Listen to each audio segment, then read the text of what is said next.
Unforgiven was not just another Western that won Clint Eastwood an Oscar. It was a brutal deconstruction of the very genre that made him famous, a film so dark and violent that studios rejected it for nearly a decade. What audiences saw on screen was a masterpiece of revisionist Western cinema. What they did not see was a production plagued by near fatal accidents, bitter casting disputes, and a director pushing his actors to their physical and emotional breaking points. The film's iconic storm sequence was not just visual effects, it was shot in actual dangerous weather conditions that almost killed the crew. Gene Hackman's brutal performance as Little Bill Daggett was not just acting, it was born from genuine contempt for his character that spilled into real conflicts on set. Today, we are revealing 20 weird facts about Unforgiven that will forever change how you see this Academy Award-winning classic. And stick around until the end for a bonus fact about the film's connection to a real-life presidential incident that even the most dedicated film buffs don't know. Number 20. The film was rejected by every major studio for nearly a decade. The script for Unforgiven, written by David Webb Peoples, was not just sitting on a shelf waiting for Clint Eastwood. It was actively rejected by every major studio in Hollywood for nearly a decade. Studio executives found the script too dark, too violent, and too cynical for audiences. They could not understand why anyone would want to watch a film that so thoroughly dismantled the heroic myths of the American West. What these executives failed to grasp was that Peoples had written something revolutionary, a Western that acknowledged the psychological toll of violence and the moral ambiguity of its supposed heroes. The script did not just subvert Western tropes, it shattered them completely. It presented killers not as glamorous figures, but as damaged souls haunted by their past actions. When Eastwood finally acquired the rights in the early 1990s, he was not just making another Western. He was deliberately challenging his own legacy and the genre that had made him a star. What audiences did not know was that they were witnessing not just the end of Eastwood's Western career, but the definitive statement on the genre itself. Number 19, Clint Eastwood deliberately waited until he was old enough to play William Munny. Clint Eastwood did not just stumble into the perfect role at the right time. He deliberately sat on the Unforgiven script for years, waiting until he was physically old enough to convincingly portray William Munny. Eastwood understood that the film's power came from the contrast between Munny's notorious past and his present reality as a washed-up, aging widower struggling to raise his children. "I had to wait until I had the right face for it," Eastwood later explained. "The weathered look, the exhaustion, the sense of a man who's seen too much and done too much. This was not just a matter of makeup or special effects, it required the authentic passage of time, the genuine accumulation of life experience that could not be faked on camera. What audiences did not know was that Eastwood was essentially playing a dark reflection of his own iconic Western characters, where the man with no name was cool, detached, and effortlessly lethal. William Munny is clumsy, reluctant, and haunted by his violent past. Eastwood was not just acting, he was deconstructing his own myth, using his aging body as a canvas to explore the consequences of the violence he had celebrated throughout his career. Number 18, Gene Hackman and Clint Eastwood had genuine creative conflicts on set. The tension between Little Bill Daggett and William Munny was not just confined to the screen. Behind the cameras, Gene Hackman and Clint Eastwood engaged in genuine creative conflicts that shaped some of the film's most powerful moments. Hackman, a method actor known for his intense preparation, initially struggled with Eastwood's more spontaneous directing style. Hackman wanted to explore the psychological depths of Little Bill, to understand what made this seemingly sadistic lawman tick. Eastwood, however, saw the character more simply as a representation of corrupted authority. Gene kept asking me, "What's his motivation? What's his backstory?" Eastwood recalled, and I kept telling him, "He's the villain. That's his motivation." This conflict came to a head during the scene where Little Bill beat English Bob. Hackman wanted to show flashes of regret or internal conflict in Little Bill's eyes, but Eastwood insisted on a cold, merciless performance. The argument became so heated that shooting stopped for the day. The next morning, Hackman delivered exactly what Eastwood wanted, a chillingly brutal performance that earned him an Academy Award. What audiences did not know was that the tension they witnessed on screen was born from very real creative disagreements between two Hollywood legends. Number 17. The film's most violent scenes were almost cut by the studio. The brutal violence in Unforgiven was not just challenging for audiences, it terrified studio executives. When Eastwood first showed his cut to Warner Brothers, the studio's response was immediate. We have to cut the violence. They were particularly concerned about the film's final act, where William Munny goes on a killing spree in Big Whiskey Saloon. The executives argued that the graphic violence would alienate mainstream audiences and jeopardize the film's commercial prospects. They wanted to soften the impact of the killings to make them less explicit and more in line with traditional Western conventions. For Eastwood, this was unacceptable. The violence was not gratuitous, it was essential to the film's message about the devastating consequences of killing. They wanted me to make it look like a typical Western with clean kills and heroic violence, Eastwood explained. But that's exactly what the movie was arguing against. Eastwood refused to make the cuts, even threatening to release the film independently. The studio eventually backed down, but only after Eastwood agreed to give them a larger percentage of the profits. What audiences did not know was that the unflinching violence they witnessed on screen was only preserved because Eastwood was willing to risk his own financial stake to protect his artistic vision. Number 16. Richard Harris was nearly replaced after a drunken incident. Richard Harris's portrayal of English Bob, the flamboyant gunfighter with a flair for the dramatic, nearly never happened. Shortly after filming began, Harris showed up to set intoxicated and unable to perform his scenes. Eastwood, known for his no-nonsense approach to filmmaking, was furious and seriously considered recasting the role. The incident occurred during the sequence where English Bob arrives in Big Whiskey. Harris was supposed to project confidence and swagger, but his inebriated state made him sloppy and unfocused. After multiple failed takes, Eastwood stopped production and confronted Harris directly. The argument became heated, with Harris defending his method of preparation and Eastwood emphasizing the importance of professionalism. What saved Harris's job was his apology the next day and his commitment to never arrive on set unprepared again. I was a fool, Harris later admitted. Clint had given me this opportunity and I almost threw it away. From that day forward, Harris delivered a performance that was both charismatic and pathetic, perfectly capturing the gap between English Bob's self-image and his reality. What audiences did not know was that the vulnerability Harris brought to the character was informed by his own near dismissal from the film. Number 15. The infamous storm sequence was shot in real, dangerous weather conditions. The dramatic thunderstorm that rages during the film's climax was not created by special effects, it was real.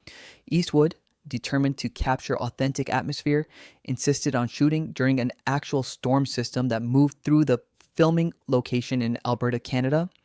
The decision nearly proved disastrous for cast and crew. The production team had been monitoring weather forecasts for weeks, waiting for the perfect conditions. When meteorologists predicted a severe storm system moving through the area, Eastwood made the controversial decision to schedule outdoor filming. As the storm hit, wind speeds reached over 60 miles per hour and torrential rain created dangerous working conditions.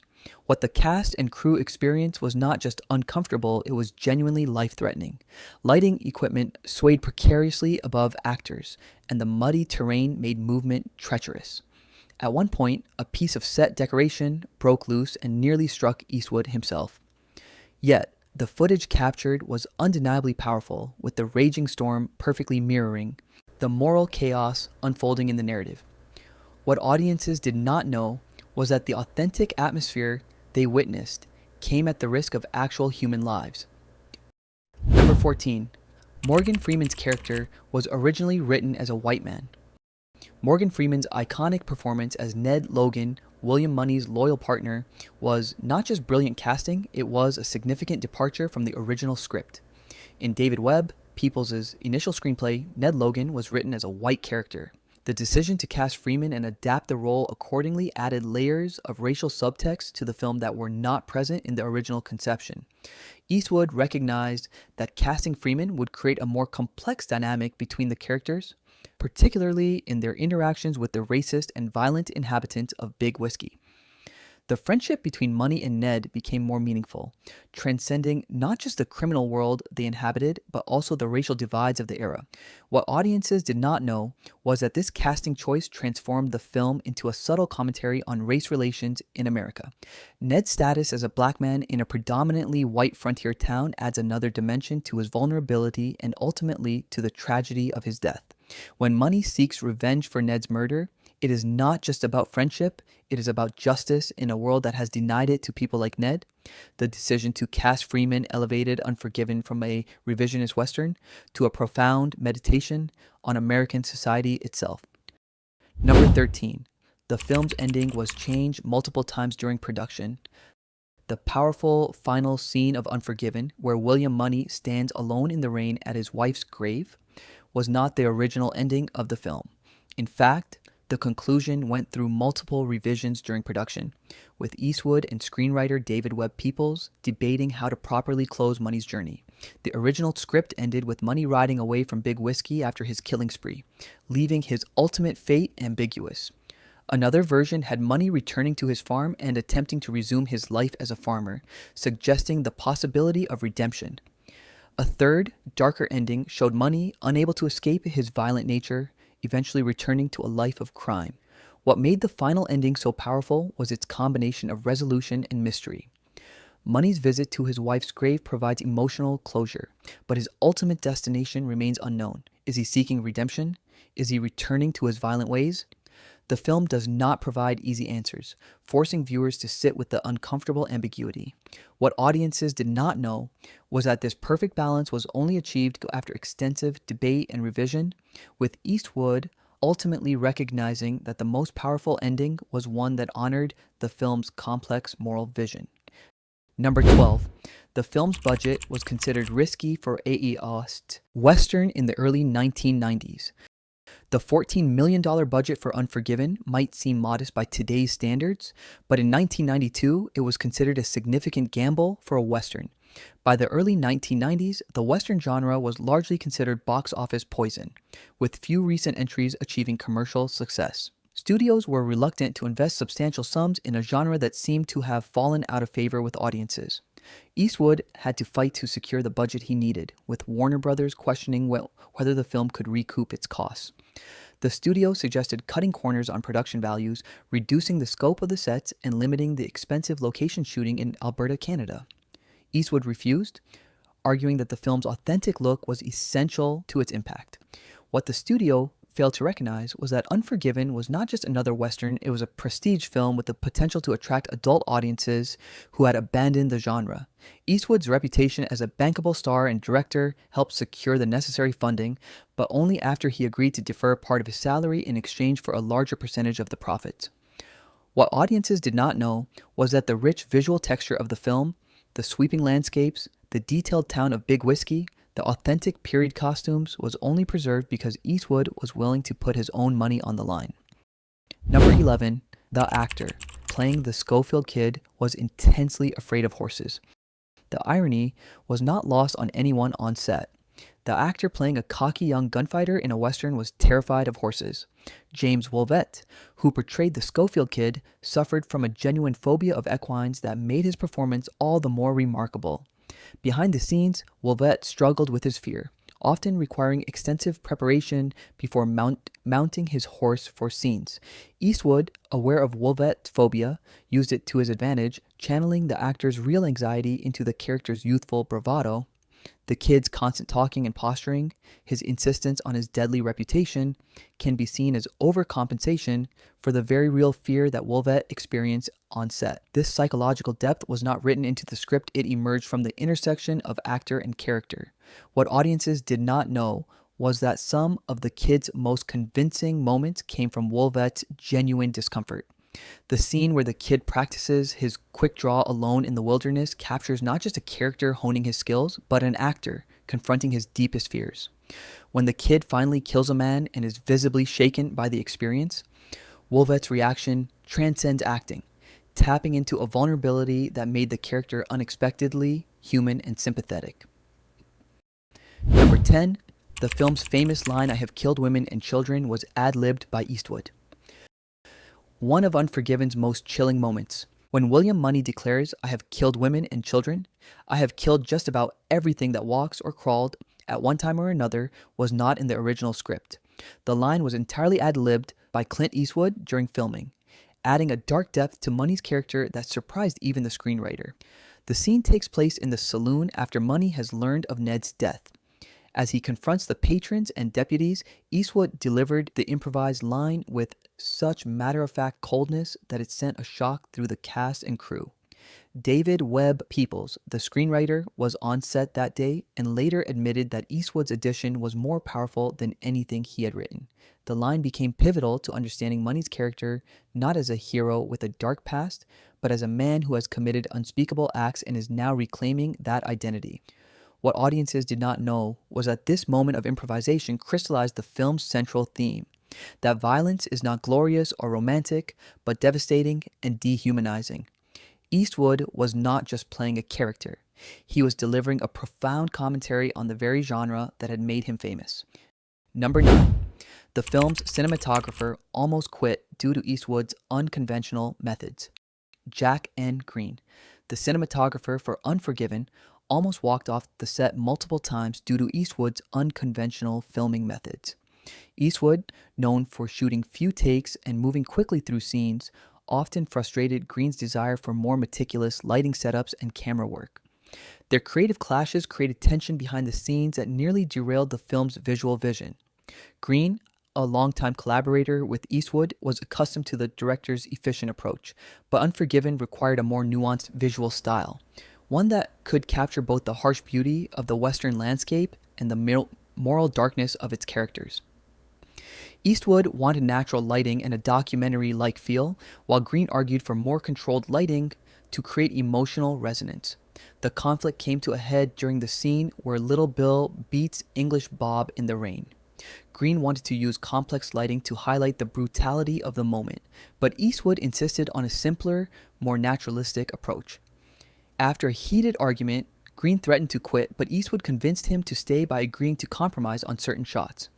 What audiences did not know was that the film's distinctive visual style, part naturalistic, part stylized, emerged from these very tensions between director and cinematographer. Number 8. The real Big Whiskey town set was left standing and became a tourist attraction. The detailed western town of Big Whiskey, constructed for the film in Alberta, Canada, was not just a temporary movie set, it was built to last.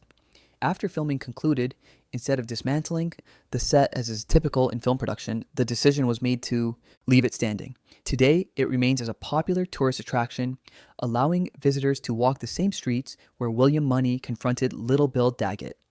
The set's construction was remarkably detailed, with fully functional buildings, period-appropriate merchandise in the stores, and even working water pumps.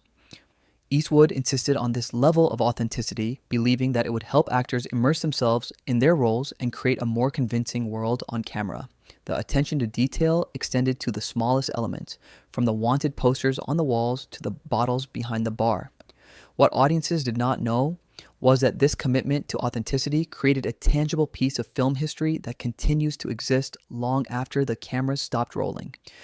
Visitors to the set can stand in the exact spot where the film's climactic gunfight took place, enter the saloon where Little Bill met his end, and even visit the brothel where the story began. The enduring popularity of the set speaks to Unforgiven's lasting cultural impact and its status as a defining Western in cinema history.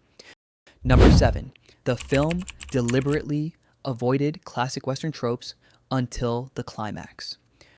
Unforgiven's genius lies in its deliberate subversion of Western conventions until the final act, when it embraces those very conventions with devastating consequences. Throughout most of the film, Eastwood avoids traditional Western tropes. Gunfights are clumsy and brutal rather than elegant. Heroes are flawed and morally compromised rather than righteous, and the frontier is not a place of opportunity but of desperation and decay.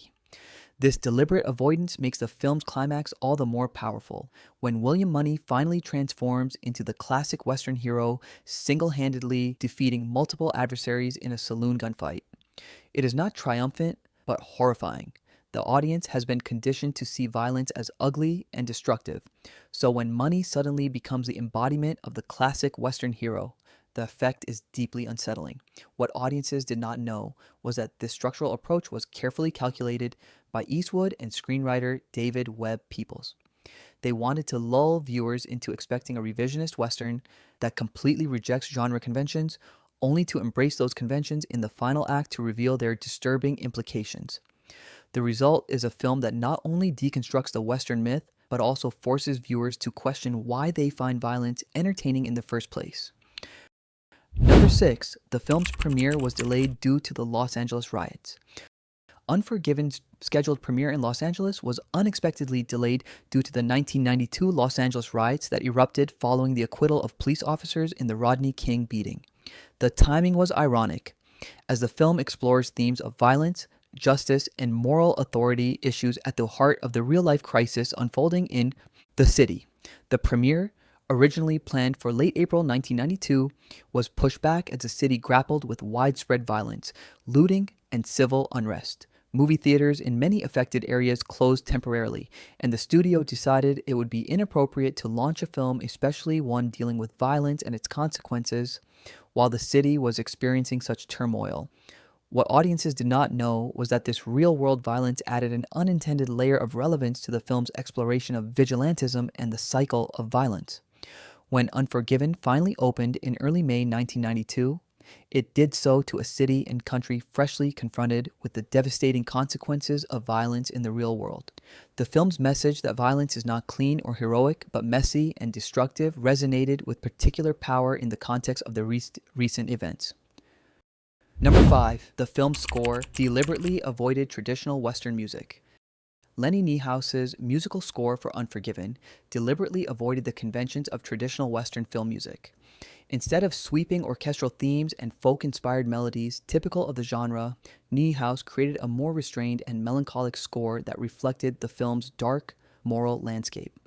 This musical approach was crucial to establishing the film's revisionist tone from the very beginning. The main theme, played on a solitary guitar, sets a mood of loneliness and regret rather than adventure and excitement.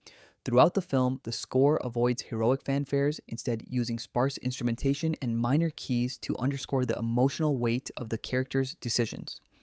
Even during moments of tension and action, the music remains subdued, refusing to glorify the violence on screen. What audiences did not know was that this musical restraint was a deliberate statement by Eastwood and Niehaus, who had collaborated on numerous films. They wanted to create a sonic landscape that mirrored the film's visual and thematic rejection of Western conventions. The result is a score that does not tell viewers how to feel, but creates space for the moral complexity of the story to unfold. It is a musical approach that perfectly complements the film's vision of the West as a place of moral ambiguity rather than clear-cut heroism. Number 4, the film's title has multiple layers of meaning. The title, Unforgiven, operates on multiple levels of meaning throughout the film, adding layers of thematic complexity that might not be immediately apparent. On the surface, it refers to the prostitutes' unforgiven quest for vengeance after the brutal attack on their colleague Delilah. But the title also applies to William Munny, who cannot forgive himself for his past violent actions despite having reformed. Beyond these character-specific meanings, the title speaks to the broader theme of moral debt that permeates the film. Nearly every character carries some form of unforgiven sin or guilt. Little Bill, for his hypocrisy and brutality, English Bob for his arrogance, the Schofield Kid for his naivete about killing, even the prostitutes for their role in the violent cycle of revenge. The film suggests that, in a world as harsh as the American West, forgiveness is a luxury few can afford. What audiences did not know was that Eastwood considered alternative titles during production, including The Whiskey Peddler and William Munny. But Unforgiven ultimately proved perfect because it captures not just the plot but the film's philosophical core. It suggests a world where moral actions have consequences that cannot be easily erased or forgotten, where the past continues to shape the present in ways that cannot be fully resolved. The title elevates the film from a simple revenge story to a profound meditation on morality, redemption, and the human capacity for both good and evil. Number 3. The film's success revitalized the Western genre for a new generation. Unforgiven's critical and commercial success did not just win Clint Eastwood his first Best Director and Best Picture Oscars. It revitalized the Western genre for a new generation of filmmakers and audiences. Throughout the 1980s and early 1990s, westerns had largely fallen out of favor with mainstream audiences, considered too traditional and out of touch with contemporary sensibilities. Unforgiven changed all that, proving that the western could be reinvented for modern viewers. The film's success paved the way for a new wave of revisionist westerns throughout the 1990s and the 2000s, including Dances with Wolves, 1990, Tombstone, 1993, Wyatt Earp, 1994, The Quick and the Dead, 1995, Dead Man, 1995, and Open Range, 2003. These films, like Unforgiven, explored the moral complexities of the American West, rejecting the simple hero-villain dichotomies of earlier westerns in favor of more nuanced characterizations and themes. What audiences did not know was that Unforgiven's influence extended beyond Hollywood, inspiring westerns in international cinema as well. The film demonstrated that the western was not just an American genre, but a universal framework for exploring questions of violence, morality, and civilization. By the time Eastwood returned to the genre with 2008's Gran Torino, a contemporary western set in modern Detroit, the landscape of American cinema had been permanently transformed by the dark, introspective vision first realized in Unforgiven. Number 2, the film was added to the National Film Registry in its first year of eligibility. Unforgiven received an extraordinary honor when it was selected for preservation in the National Film Registry in 2004, its first year of eligibility. This distinction, reserved for films deemed culturally, historically, or aesthetically significant, placed Unforgiven in the company of cinema's most influential works, from Citizen Kane to The Godfather. The selection was remarkable, not just for its timing, but for what it said about the film's place in American culture. The National Film Registry typically selects 25 films each year from thousands of nominations, with the chosen works representing the diversity of American cinema. Unforgiven's inclusion in its first year of eligibility indicated an immediate recognition of its cultural significance, particularly as a revisionist western that challenged genre conventions. The Library of Congress, which administers the registry, highlighted the film's demystification of the myth of the Old West as a key factor in its selection. What audiences did not know was that this honor cemented Unforgiven's status not just as a great Western, but as a great American film, period. The recognition came just 12 years after the film's release, suggesting that its cultural impact had been both immediate and enduring. By challenging the myths of American frontier violence while acknowledging their continuing power in the national imagination, Unforgiven had earned its place in the canon of American cinema as both a genre masterpiece and a profound cultural statement. Number 1, the film was conceived as a direct response to the violent action movies of the 1980s. Unforgiven was not just a revisionist western, it was conceived as a direct response to the violent action movies that dominated American cinema in the 1980s. Clint Eastwood, who had contributed to this trend with his Dirty Harry films and other action vehicles, wanted to create a film that explored the real consequences of violence, contrasting sharply with the clean, glamorous killing depicted in many 1980s action movies. Throughout the 1980s, action films increasingly portrayed violence as entertaining and consequence-free, with heroes dispatching villains with witty one-liners and minimal emotional impact. Eastwood grew increasingly uncomfortable with this trend, recognizing that it sanitized the brutal reality of killing. Unforgiven was his attempt to correct this narrative, showing violence as ugly, traumatizing, and morally corrosive. What audiences did not know was that Eastwood saw the Western as the perfect vehicle for this critique. By returning to the genre that made him famous, he could directly challenge the myths he had helped create. The film's depiction of killing as physically and emotionally devastating, particularly the Schofield kid's reaction to his first murder, serves as a direct rebuke to the casual violence of 1980s action cinema. In this context, Unforgiven emerges not just as a great Western, but as a profound commentary on American cinema's relationship with violence itself. Bonus fact, the film's premiere coincided with the 500th anniversary of Columbus's arrival in the Americas. Here is the most surprising fact about Unforgiven that even most film historians don't know. The film's release in 1992 coincided with the 500th anniversary of Christopher Columbus's arrival in the Americas, an event that sparked widespread debate about the European settlement of the American West and its impact on indigenous populations. This timing was not accidental, but reflected Eastwood's intention to contribute to this national conversation about American history and mythology. Throughout 1992, Americans were confronted with challenging questions about their national story, as the quincentennial prompted a re-examination of Columbus's legacy and the broader narrative of westward expansion. Unforgiven, with its unflinching look at violence and its deconstruction of frontier myths, entered this cultural conversation at precisely the right moment, offering a cinematic counterpart to the historical debates taking place across the country. What makes this connection particularly fascinating is how the film's themes resonate with the larger reassessment of American history occurring at the time. Just as historians were challenging the romanticized version of westward expansion, Unforgiven was challenging the romanticized version of Western violence. The film suggests that the American West was not a place of manifest destiny, but of brutal conflict, where civilization was built on violence and moral compromise, a message that aligned perfectly with the more critical understanding of American history emerging in the early 1990s. Unforgiven remains one of the most powerful and influential Westerns ever made, not just because of its artistic excellence, but because of its profound moral vision. Behind its stunning cinematography and brilliant performances lies a film that challenges our understanding of violence, heroism, and the American West itself. What makes the film so enduring is its refusal to provide easy answers. It does not romanticize or condemn its characters, but presents them in all their moral complexity, forcing viewers to sit with uncomfortable truth about human nature and society. The film suggests that violence is not just a physical act, but a moral one, with consequences that ripple through individuals and communities long after the guns have fallen silent. Perhaps most remarkably, Unforgiven manages to be both a celebration and a critique of the Western genre, honoring its traditions while simultaneously dismantling its myths. It is a film that could only have been made by someone like Clint Eastwood, who had lived and breathed the Western throughout his career and could now reflect on its meaning and legacy with the wisdom of experience.